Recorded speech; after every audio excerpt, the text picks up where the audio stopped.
Hello and welcome to our sixth lecture on An Overview on Anglophone Australian Literature by Dr. Carla Benjamin. Here is a general outline for the lecture.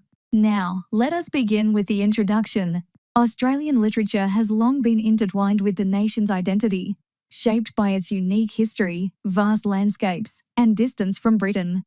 The 1890s, particularly through publications like The Bulletin, saw the rise of key literary figures such as Henry Lawson and Banjo Paterson, who helped define a nationalist vision of Australia.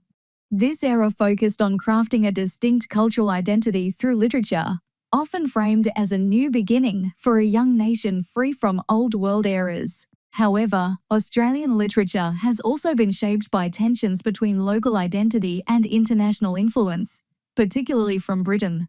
Writers have struggled with themes of exile, belonging, and cultural distance, while more recent histories of Australian literature focus on the balance between national identity and broader, cosmopolitan connections.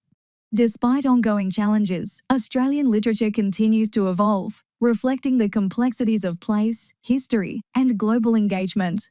To facilitate our understanding, I invite you to consider the following questions as we proceed. How do you perceive the influence of colonialism in contemporary Australian literature? Can you identify specific themes that resonate with the historical context we will discuss? Now, let us move to an overview of Australian literary eras. Colonial poetry, 1788 to 1888. Australian colonial poetry emerged alongside the country's settlement, reflecting the complex dynamics of colonial life. Early poets often express themes of nostalgia for the untouched landscape and the harsh realities of colonial existence. Poets such as Charles Harper and Adam Lindsay Gordon integrated romantic elements, emphasizing deep emotional engagement with nature and identity. Their work set the stage for the development of a distinctly Australian poetic voice. However, this poetic voice was also shaped by the overarching influence of Britishness, which cast a long shadow over Australian identity, highlighting the tension between cultural inferiority and the quest for national identity. Fiction in the colonial context. Up to 1890, fiction during this era served as a mirror to society, reflecting the harshness of colonial life. Writers like Henry Lawson and Steele Rudd tackled themes of social distinction and morality, influenced by the colonial experience and Indigenous perspectives. The narratives often contained moral complexities surrounding law enforcement and the lives of outlaws, showcasing the tension between civilization and brutality in the Australian landscape. This fiction was also shaped by the growing cosmopolitan forces of the gold rushes, as writers negotiated between British literary traditions and emerging local nationalisms. The representation of women in literature evolved during this time, reflecting broader societal changes as well. Romantic pessimism versus American optimism. Richard Lansdowne contrasts the Romantic movements in Australia and the United States, noting that Australia, emerging from a colonial context, was shaped more by pessimism.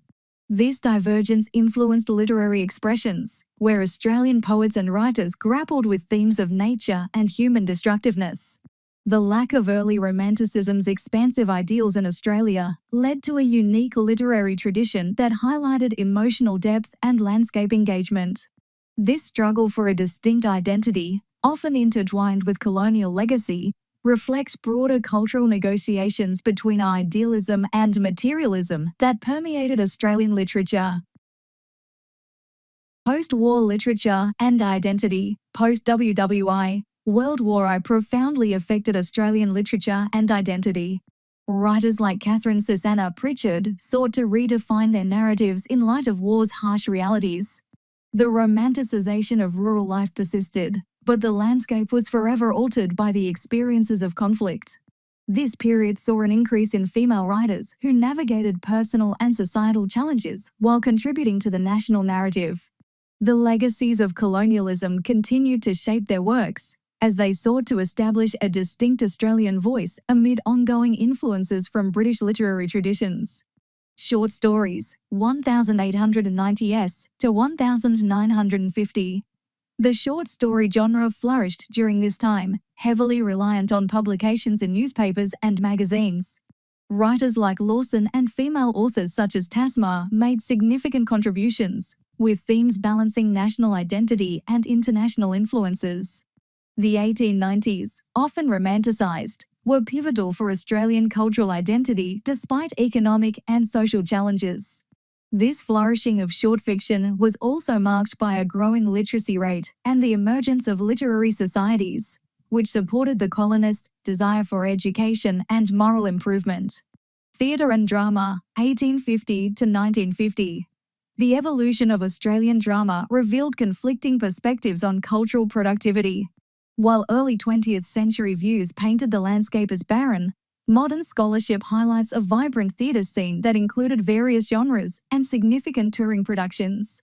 Playwrights sought to carve out a national identity, often juxtaposing high art with popular culture. The interplay of Indigenous narratives and European influences also began to emerge, reflecting the complexities of cultural identity in a colonized context. Modern poetry and cultural shifts post-1950. Australian poetry has experienced a decline in public engagement and sales, often attributed to modernism, which rendered poetry less accessible. While many Australians continue to write, the isolation of Australian poetry from other English-speaking poetries has been notable. This sense of separateness, influenced by the unique relationship with Australia's landscape and the dispossession of Indigenous peoples, leads to what John Kinsella calls international regionalism, where poets engage globally while maintaining regional integrity. Notable voices like Uyong challenge this isolation, particularly regarding the marginalization of migrant experiences. Evolving fiction, post-1950. Since 1950, Australian fiction has evolved alongside the nation's embrace of modernity, shaped by secular democratic foundations and Enlightenment ideals. Events like world wars and economic depressions led to a questioning of technological progress. Modernism in Australian novels reflects this ambivalence, particularly in the works of Patrick White, who revolutionized literature by exploring deeper psychological and spiritual themes. By the mid-1970s, a new generation of writers emerged, influenced by European and American experimentalists, leading to a significant intellectual commentary within fiction.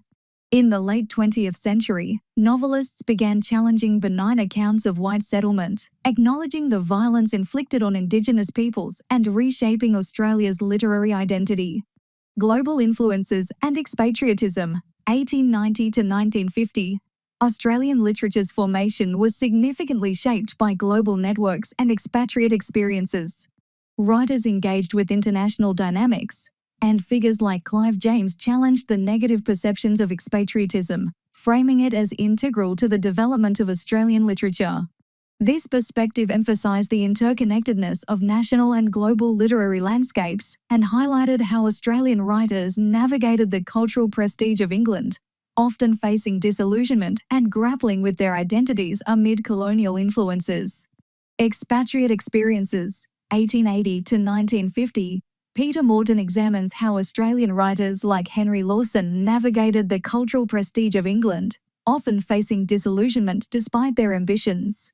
This exploration of home and belonging highlighted the complexities of identity for expatriate writers, reflecting their ongoing struggle for recognition within colonial and global contexts. The emergence of Indigenous writing during this period, adapted to European literary conventions, illustrates the rich tapestry of Australian literature shaped by both colonial legacies and a quest for identity. Inclusion Australian literature from the colonial period through the mid-20th century illustrates a dynamic interplay of genres, reflecting the evolving cultural identity shaped by historical, social, and global influences. Each literary form, poetry, fiction, drama, and short stories, interconnected to explore the themes of landscape, identity, and the enduring impact of colonialism. The legacy of colonialism continues to influence contemporary literary voices, demonstrating the ongoing quest for a distinct Australian identity amidst a complex cultural heritage.